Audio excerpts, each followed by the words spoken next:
जय हिंद दोस्तों, स्वागत है आपके अपने चैनल गोल एक संकल्प ऑनलाइन क्लासेस पर। तो आइए आज के क्लास में हम स्टार्ट करते हैं। हम लोग पिछले क्लास में जहां तक छोड़े थे उससे आगे बढ़ेंगे, ठीक है। तो बच्चों, पिछले क्लास में हम लोग चैप्टर 1.1 का यानी कि प्रश्नावली 1.1 का पहला क्वेश्चन हम लोग कर चुके हैं। उसमें रोमन नंबर 3 तक हम कंप्लीट कर चुके थे, ठीक है। तो आइए आज का क्वेश्चन हमारा होगा दूसरा क्वेश्चन, प्रश्नावली 1.1 का दूसरा क्वेश्चन। तो देखिए बोर्ड पे आपका क्वेश्चन लिखा हुआ है कि दर्शाइए कि कोई भी धनात्मक विषम पूर्णांक 6q+1 या 6q+3 या 6q+5 के रूप का होता है, जहां जहां यहाँ पर q हो जाएगा, है ना। जहां q कोई क्या होगा, एक पूर्णांक है, जहां q कोई पूर्णांक है। तो आइए देखते हैं इस क्वेश्चन को, ठीक है। क्या कहा गया है कि दर्शाने के लिए धनात्मक विषम पूर्णांक, है ना, 6q+1, 6q+3 और 6q+5 के रूप का होता है। तो चलिए सबसे पहले हम इस क्वेश्चन को समझने का कोशिश करेंगे कि ये जो हमारा 6q+1 लिखा हुआ है ये किस फॉर्म में है। तो अगर आप इसको जरा सा देखिएगा तो ये हमारा यूक्लिड विभाजन जो होता है a बराबर BQ+R, ये फॉर्मूला होता है। ये BQ+R इसी के फॉर्म में लिखा हुआ है, ठीक है। तो देखिए B के जगह पे क्या हो जाएगा, 6 हो जाएगा, Q के जगह Q ही है और R का मान क्या है, 1 है। तो ये क्या है, यूक्लिड विभाजन के फॉर्म में लिखा हुआ है आपको। तो हम यहाँ से कह सकते हैं कि हमारा B बराबर क्या हो जाएगा, 6 हो जाएगा, ठीक है। पहला बात हो गया। दूसरा बात क्या है कि यूक्लिड विभाजन का जो ये फॉर्मूला होता है, इनके लिए कुछ शर्तें भी होती है, जो कि R का जो मान होता है 0 से क्या होता है, बड़ा या बराबर होता है, और B से क्या होता है, छोटा होता है। ये शर्त है। तो इन शर्तों को जब पूरा करेगा तो यहाँ पे जैसे कि B का मान क्या हो गया, 6, तो R क्या हो जाएगा बताइए। R क्या होगा, B से छोटा। B से छोटा का मतलब जैसे कि B का मान 6 है तो B से छोटा क्या हो सकता है, 5 हो सकता है, 4 हो सकता है, और 3 होगा, 2 होगा, 1 होगा, यही सारा नंबर्स हो सकते हैं, ठीक है। तो चलिए यहाँ पे जरा सा क्वेश्चन पे ध्यान देंगे कि धनात्मक विषम पूर्णांक लेना है। धनात्मक विषम पूर्णांक का मतलब होता है पॉजिटिव जो है ना, odd numbers, positive odd numbers, यानी कि 1 हो सकता है, 3 होगा, 5 होगा, है ना। 6 से छोटा तो 1, 3, 5 होगा। R बराबर क्या हो जाएगा, 1, 3, 5, ठीक है। इन बातों को हम लोग जाने यहाँ पर।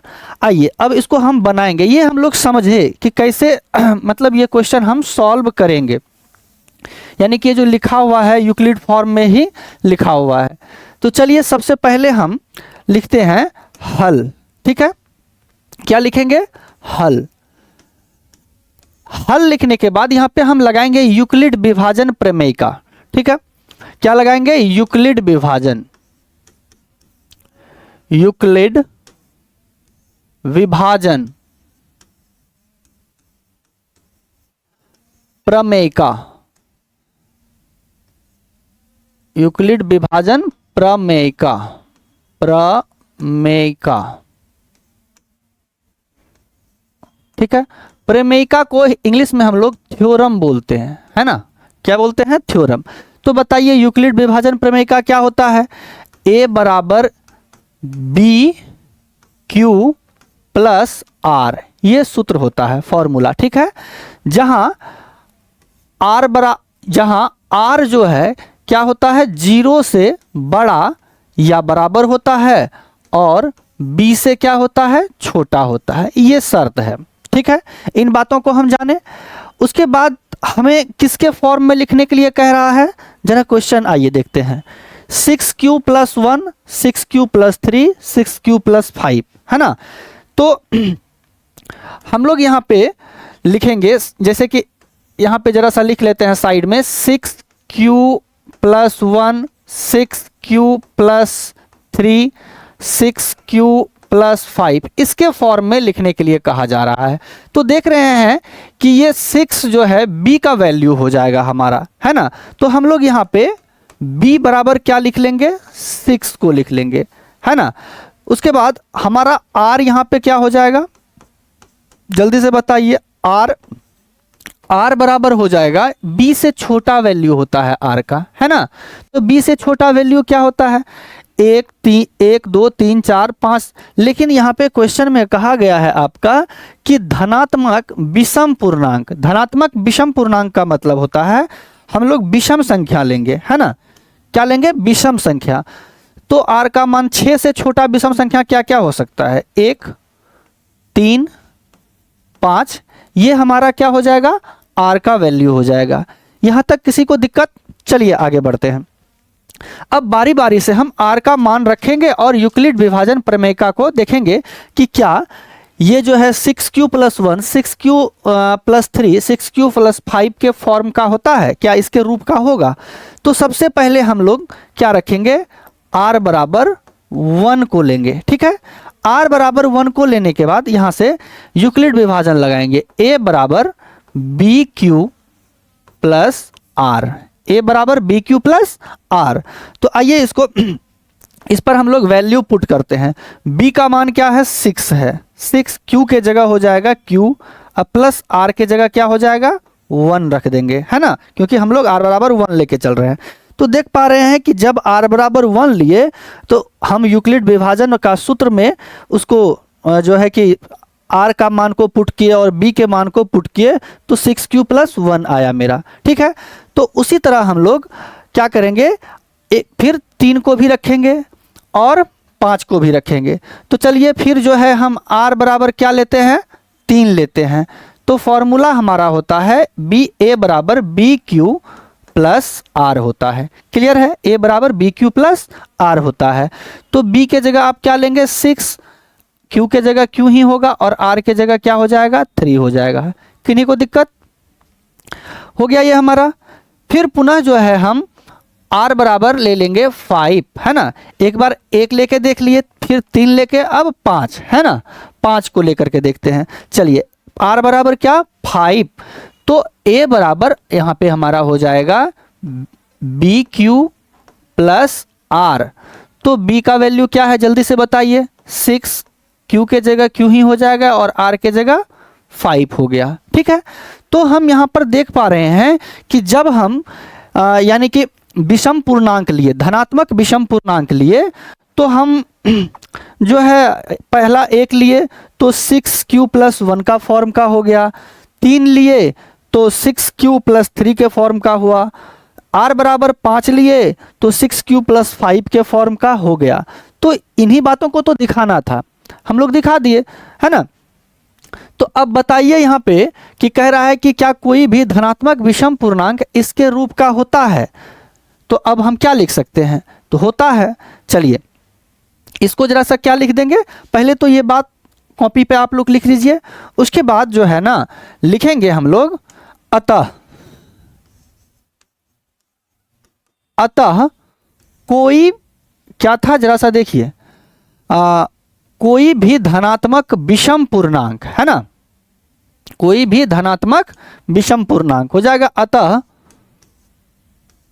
कोई भी धनात्मक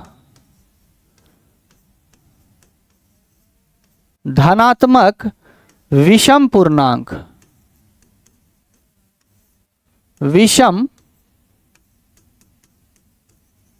पूर्णांक 6q + 1 या 6q + 3 या 6q + 5 के रूप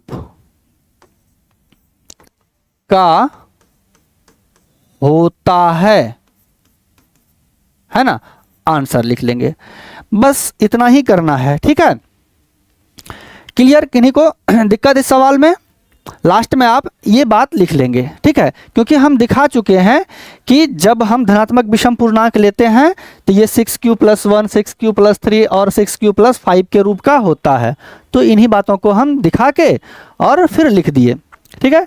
चलिए आगे बढ़ें, अब अगला क्वेश्चन की तरफ बढ़ें हम लोग। देखिए अगला क्वेश्चन, क्वेश्चन नंबर 3। चलिए देखते हैं। कह रहा है क्या कि किसी परेड में 616 सदस्यों वाली एक सेना आर्मी की टुकड़ी को 32 सदस्यों वाले एक आर्मी बैंड के पीछे मार्च करना है, तो दोनों समूहों को समान संख्या वाले स्तंभों में मार्च कराना है। उन स्तंभों की अधिकतम संख्या क्या है जिसमें वो मार्च कर सकते हैं, ठीक है, जिसमें वो मार्च कर सकते हैं। तो आइए देखते हैं स्तंभों की संख्या क्या होगा। तो सबसे पहले हम लोग इस क्वेश्चन को समझेंगे। कह रहा है कि ये जो सेना का टुकड़ी है कितना है, 616 है ना। तो एक स्तंभ का मतलब समझते हैं, कोई खंभा है ना, क्या, जैसे कि एक सेना का टुकड़ी जाएगा, मान लेते हैं कि ये सेना है, ठीक है, ये सेना का स्तंभ टुकड़ी जा रहा है। चलिए देखिए, ये सेना का टुकड़ी है, ठीक है। ये जो है इसका जो स्तंभ होगा ना, ये इसका संख्या कितना होगा, अभी हम ये माने हैं ये 616 होगा। और इसके पीछे पीछे एक आर्मी बैंड वाला भी जा रहा है, आर्मी बैंड वाला भी जा रहा है, वो भी जो है ना, इनका भी संख्या क्या होगा, मतलब इसी स्तंभ के पीछे पीछे मार्च करेगा वो भी, और इसका जो संख्या होगा वो 32 होगा। तो ये पूछ क्या रहा है कि ये जो स्तंभ, जैसे स्तंभ नंबर 1 हो गया, 2 हो गया, 3 हो गया, 4 हो गया, तो कितने स्तंभ में जो है ये आर्मी का भी सदस्य और ये बैंड इसके जो पीछे है आर्मी बैंड का भी जो है ना सदस्य जो है, ये दोनों जो है ना मतलब कि बराबर हो जाए, ठीक है। तो इन्हीं बातों को पूछ रहा है कि कितना स्तंभ होगा, 1 2 3 4 5 6 7 8 कितना स्तंभ होगा, है ना। तो चलिए बनाते हैं। तो सबसे पहले इसमें हम लोग करेंगे क्या कि लिखेंगे सेना कितना है ना, सेना। तो सेना का संख्या है 616, है ना। और आर्मी बैंड वाला बताइए कितना है, जल्दी से कमेंट कीजिए। आर्मी बैंड वाला कितना है बाबू, आर्मी बैंड वाला 32 है ना। तो बस अब बनाना क्या है कि इस दोनों का, यानी कि सेना का संख्या और आर्मी बैंड वाला, इस दोनों का एचसीएफ निकाल देंगे हम। एचसीएफ निकाल देंगे, जो हमारा एचसीएफ होगा वही क्या हो जाएगा, स्तंभों की संख्या हो जाएगी, ठीक है। तो निकालेंगे कैसे, अभी हमारा ये चैप्टर यूक्लिड विभाजन चल रहा है ना। तो यूक्लिड विभाजन से ही हम इसको निकालेंगे, है ना। तो आइए देखते हैं, यूक्लिड विभाजन लगाएंगे। सबसे पहला काम क्या करेंगे, हम यूक्लिड विभाजन पढ़ने के क्रम में ये जाने थे कि जो बड़ी संख्या होती है उसे हम a मानते हैं और छोटी संख्या को b मानते हैं। तो चलिए यहाँ पर a बराबर हमारा क्या हो जाएगा, a बराबर हो जाएगा 616 और b बराबर क्या हो जाएगा, तो 32 हो जाएगा। b बराबर क्या हो जाएगा, 32 हो जाएगा। लगाएंगे यूक्लिड विभाजन, यूक्लिड विभाजन एल्गोरिथम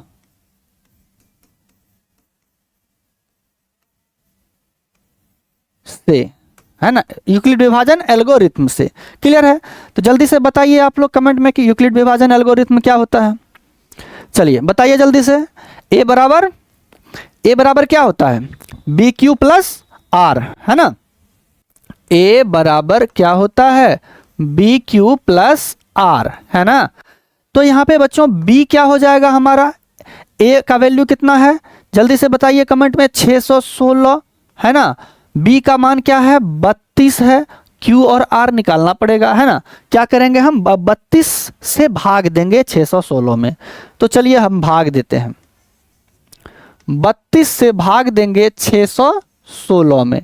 कितना बार में लगेगा, 32 दूना 64 नहीं लगेगा, 61 है।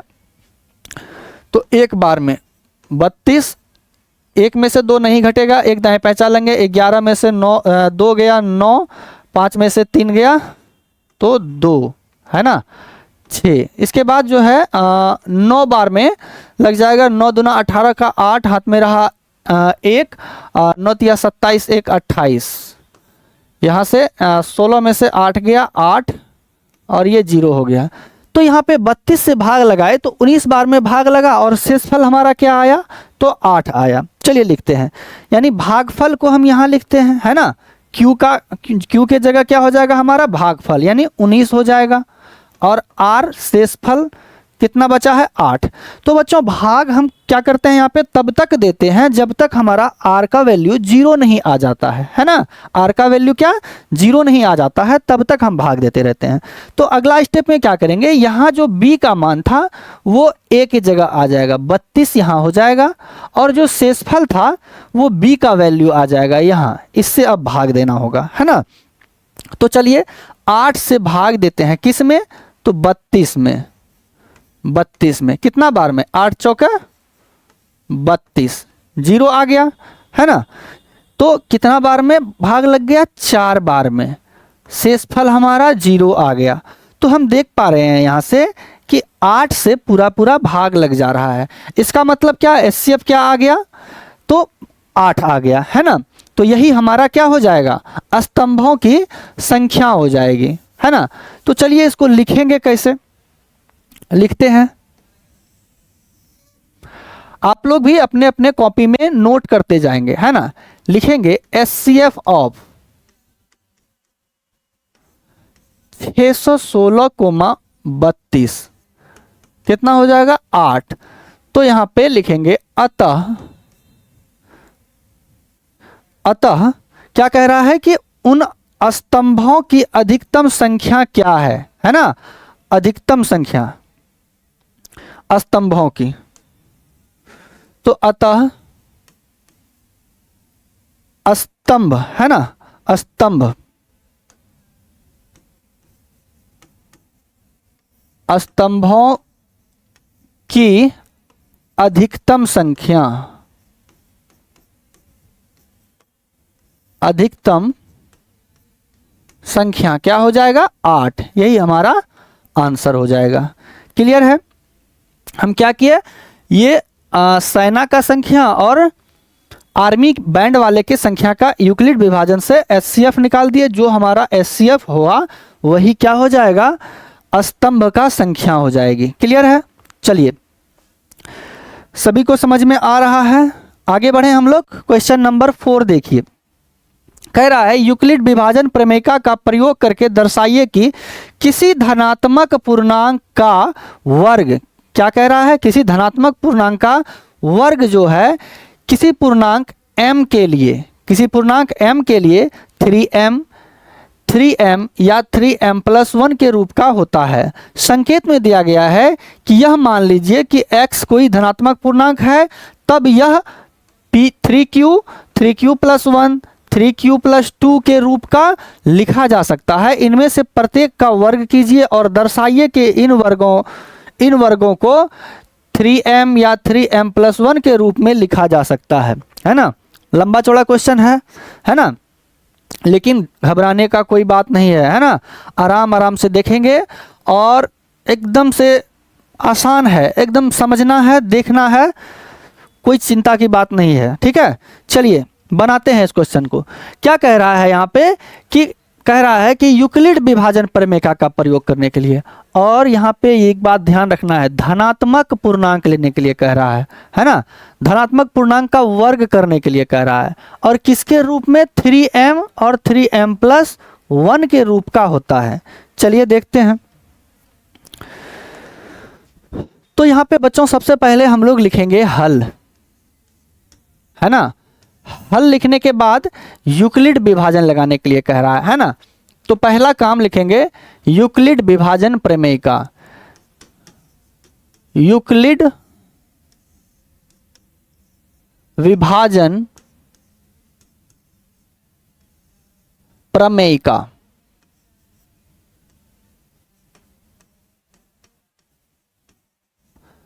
कोई दिक्कत, यूक्लिड विभाजन प्रमेयिका से जल्दी से आप लोग बताइए, a बराबर क्या होता है, BQ+R, है ना।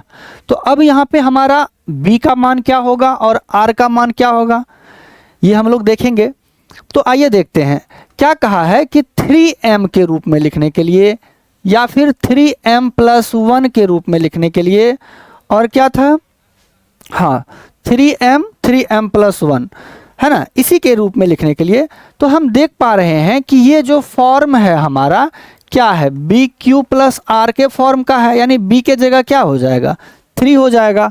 तो हम यहाँ पे b का जो वैल्यू रखेंगे b बराबर हमारा 3 हो जाएगा। और एक बात यहाँ पे r के लिए एक शर्त होता है, जल्दी से बताइए क्या होता है, ये 0 से बड़ा या बराबर होगा, है ना, और b से क्या होगा, छोटा होगा। तो b से छोटा होगा जब r का मान, तो जब b बराबर 3 है तो r बराबर क्या हो जाएगा, बताइए जल्दी से, r बराबर क्या हो जाएगा, b से छोटा क्या क्या होता है, r बराबर 0, 1, 2, ये हो सकता है ना, क्लियर है। तो अब हम क्या करेंगे, एक बार r बराबर 0 लेंगे, फिर 1 लेके देखेंगे, फिर 2 लेकर के देखेंगे, यही सब लेकर के जो है ना हम लोग आगे बढ़ेंगे, देखेंगे क्या 3m प्लस 1 क्या इसके रूप का होता है ना। चलिए आगे बढ़ते हैं। तो हम लोग रखेंगे सबसे पहले r बराबर 0, है ना, और लगाएंगे यूक्लिड विभाजन प्रमेय का, a बराबर बी क्यू प्लस आर। तो यहाँ से b का मान हमारा क्या है, b का मान है 3, r का मान क्या रखे हैं 0, तो ये हो जाएगा 3q प्लस r के जगह 0, तो ये हो गया हमारा 3q प्लस 0 यानी 3q हो जाएगा। तो 3q हुआ, है ना। चलिए 3q हुआ, कोई दिक्कत। देखिए इसमें कह रहा है क्या कि वर्ग करने के लिए, है ना, क्वेश्चन में कह रहा है कि धनात्मक पूर्णांक का वर्ग, है ना, वर्ग तो आपको पता ही है, वर्ग क्या होता है, स्क्वायर लगाना होगा, है ना। चलिए देखते हैं वर्ग करने पर क्या होता है। तो लिखेंगे वर्ग करने पर, वर्ग करने पर, तो ये जो है हमारा क्या है, a का मान है ना, यानी कि a बराबर है 3q है, a बराबर क्या है 3q है। अब इस पर क्या करेंगे, हम वर्ग करेंगे, है ना, वर्ग करेंगे। जब वर्ग करेंगे तो a स्क्वायर का वर्ग a स्क्वायर ही होगा, और 3q का वर्ग क्या हो जाएगा 9q स्क्वायर हो जाएगा, है ना, 9q स्क्वायर हो जाएगा। यहां से हमारा a स्क्वायर बराबर, इस 9q को हम लिख सकते हैं 3 गुना 3q स्क्वायर लिख सकते हैं, कोई दिक्कत। यहां पे हो जाएगा 3 गुना 3q स्क्वायर, इस फॉर्म में लिखे। अब यहां पर बच्चों हम मान लेंगे कि माना, लिखेंगे माना 3q स्क्वायर बराबर m, है ना, क्योंकि ये हमको लिखा हुआ है आपके क्वेश्चन में कि किसी पूर्णांक m के लिए, है ना, m के लिए, तो ये 3q का स्क्वायर जो है इतना बराबर हम m मानेंगे, तो ये हमारा a स्क्वायर बराबर हो जाएगा 3 के जगह तो 3 ही होगा, और ये 3q स्क्वायर के जगह जो m माने हैं तो इसका वैल्यू हो जाएगा m, तो हो गया 3m, ठीक है, स्क्वायर करने के बाद। पहला तो आ गया। चलिए अब दूसरा देखते हैं हम लोग। इसी तरह अब r बराबर हम मान रखेंगे 1, क्या रखेंगे, r बराबर 1। चलिए देखिए यहाँ पे r बराबर रखना है 1, लगाना है यूक्लिड विभाजन का सूत्र बी क्यू प्लस आर, है ना, तो ये हो जाएगा a बराबर b के जगह क्या रखेंगे 3, है ना, q के जगह q ही रहेगा, r के जगह 1, ये आ गया हमारा, है ना। चलिए वर्ग कीजिए, वर्ग करने पर फटाफट, वर्ग करने पर जब हम इसका वर्ग करेंगे, देखिए आइए क्या करते हैं, जब वर्ग होता है तो क्या होता है, ये a है हमारा, है ना, a बराबर क्या था 3q प्लस 1, वर्ग लगाइए यानी स्क्वायर, इस पर भी इस पर भी चलेगा, a का स्क्वायर क्या हो जाएगा a स्क्वायर, और ये हो गया हमारा a प्लस बी का होल स्क्वायर। जल्दी से आप बताएंगे कि a प्लस बी का होल स्क्वायर क्या होता है, बताइए, a प्लस बी का होल स्क्वायर बताइए। तो a प्लस बी का होल स्क्वायर क्या होता है, a स्क्वायर यानी 3q का स्क्वायर प्लस 2a ए के जगह 3q प्लस बी, है ना, अब प्लस बी स्क्वायर, यही ना होता है कि और कुछ होता है ना। चलिए देखिए इधर ए स्क्वायर बराबर क्या लिख देंगे हम लोग,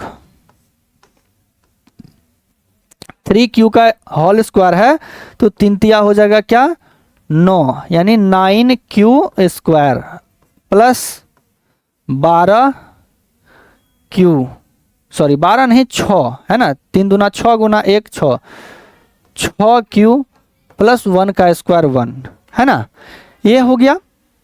आइए इसमें कुछ कॉमन है देखते हैं, कॉमन लेते हैं, q को रहने देते हैं, नंबर देखिए क्या कॉमन है, यहाँ 3 है, यहाँ सॉरी यहाँ 6 है, यहाँ 9 है, तो इसमें से अगर जब हम कॉमन देखेंगे तो कॉमन निकल के आएगा हमारा 3, है ना, q को छोड़ देना है, q को कॉमन नहीं लेना है, ठीक है, क्योंकि कह दिया गया है कि q कोई पूर्णांक है ना, आपका क्वेश्चन में कहा गया है कि q कोई पूर्णांक है, सॉरी किसी पूर्णांक m के लिए, है ना, m के लिए, तो q एक पूर्णांक है हमारा और उसको हम लोग m मानेंगे, तो 3 जब यहाँ से हम कॉमन लेते हैं, बस इतना में देखिए 3 कॉमन लेते हैं तो ब्रैकेट में आ जाता है हमारा 3q स्क्वायर प्लस 2q, है ना, ये आ जाएगा, अब प्लस उधर क्या बच जाएगा 1, ये ब्रैकेट बंद हो गया, ठीक है।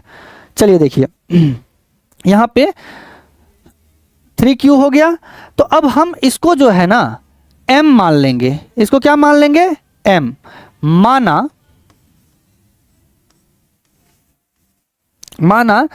3q स्क्वायर प्लस 2q बराबर m मान लेंगे, ठीक है, कोई दिक्कत। चलिए तो यहाँ पे बच्चों हमारा हो जाएगा क्या, ए स्क्वायर बराबर हो जाएगा 3 के जगह तो हम 3 लिखेंगे, है ना, और इसका वैल्यू क्या हम लोग माने हैं m माने हैं, तो हो जाएगा 3m अब प्लस ये वाला 1, है ना, देखिए ए स्क्वायर बराबर हो गया 3m प्लस 1 हो गया, है ना, तो हम लोग r बराबर एक बार 0 r बराबर 1 लिए, तो चलिए और बचा हुआ है हमारा r बराबर 2, है ना, आइए r बराबर हम 2 लेकर के देखते हैं, क्या लिखेंगे यहाँ पर r इक्वल टू 2, है ना, यानी कि r बराबर 0, लगाइए यूक्लिड विभाजन a बराबर बी क्यू प्लस r, ठीक है, b बराबर हमारा क्या हो जाएगा, सॉरी b का मान क्या हो जाएगा 3q प्लस यहाँ पे 2 हो जाएगा, वर्ग कीजिए इसको, वर्ग करने पर तो हम यहाँ पे a का स्क्वायर हो गया, उसके बाद 3q प्लस 2 है, इस पर वर्ग हो जाएगा, तो यहाँ से हमारा a का वर्ग, a स्क्वायर का वर्ग जो है a स्क्वायर हो जाएगा, और ये 3q प्लस 2 का होल स्क्वायर, है ना, जल्दी से लगाइए 3q प्लस 2 का होल स्क्वायर हो जाएगा a प्लस बी का होल स्क्वायर, यानी a square plus 2ab, 2a के जगह 3q अब प्लस सॉरी इंटू b के जगह क्या हो जाएगा 2 हो जाएगा, और प्लस b स्क्वायर, यानी b स्क्वायर के जगह 2 का स्क्वायर, ठीक है, a स्क्वायर बराबर हो जाएगा हमारा, ये हो गया 3 तिया 9, 9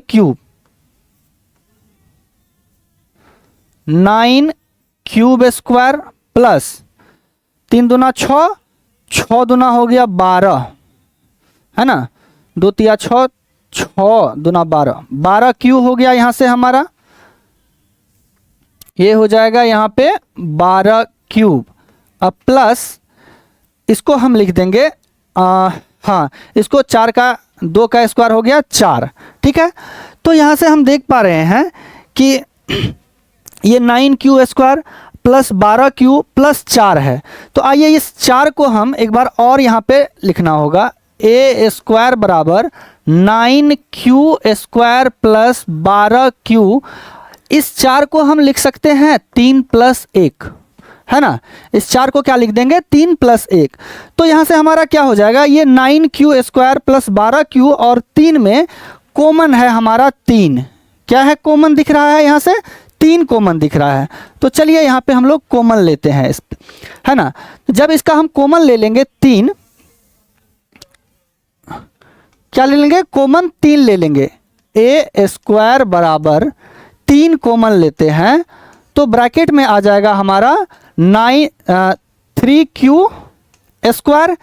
यहाँ से जब 3 कॉमन लिया जाएगा तो प्लस हो जाएगा 4q बचेगा यहाँ पे, और ये हो जाएगा यहाँ से 1 है ना। 3 कॉमन ले लिया गया, कुछ नहीं तो 1 बचा, अब प्लस 1। तो अब इतना बराबर क्या रख लेना है, इसका मान हमको m रख लेना है ना। यानी कि यहाँ पे रखेंगे, माना कि 3q square plus 4q plus 1 बराबर m है ना। ये हम यहाँ पे मान लेंगे तो हमारा a स्क्वायर बराबर हो जाएगा, 3 के जगह 3 ही लिखेंगे और इसका वैल्यू क्या हो जाएगा, m हो जाएगा अब प्लस 1 है ना। तो हम देखें क्या कि जब धनात्मक पूर्णांक रखे, 0 रखे, 1 रखे, 2 रखे, तो ये हमारा क्या आया 3m, उसके बाद फिर क्या आया 3m प्लस 1 आया है ना। फिर 2 को रखे तो फिर 3m प्लस 1 आ गया। तो हम देख पा रहे हैं कि क्वेश्चन में जो कहा गया है है ना, क्वेश्चन में जो कहा गया है कि कोई भी m पूर्णांक के लिए 3m या 3m प्लस 1 के रूप का होता है। तो हम यहाँ पे देख लिए कि ये इसके फॉर्म का होता है। तो अब हम लोग यहाँ पे लिख देंगे कि किसी धनात्मक पूर्णांक का वर्ग है ना, किसी धनात्मक पूर्णांक का वर्ग किसी m पूर्णांक के लिए इतना के रूप का होता है ना। हम लोग यहाँ पे आंसर में लिखेंगे, अतः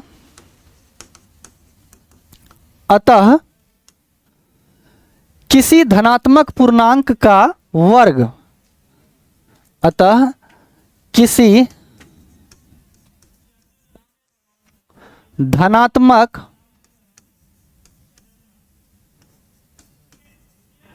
पूर्णांक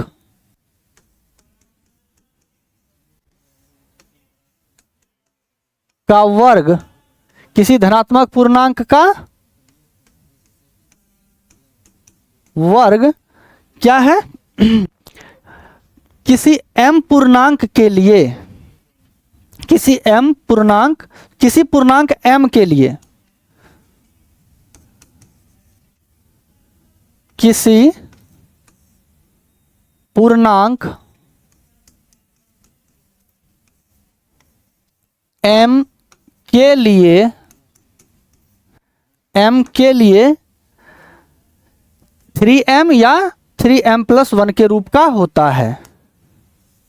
m के लिए 3m या 3m प्लस 1 के रूप का होता है, ये बात हमें लिखना होगा। हो गया हमारा आंसर, ठीक है, क्लियर है। तो यहाँ तक हम लोग क्वेश्चन नंबर 4 कर चुके हैं है ना। चलिए आप लोग अपना कॉपी में इसको नोट कर लीजिए। अब अगला क्वेश्चन हम लोग अगले क्लास में करेंगे। चलिए तब तक के लिए सभी को जय हिंद।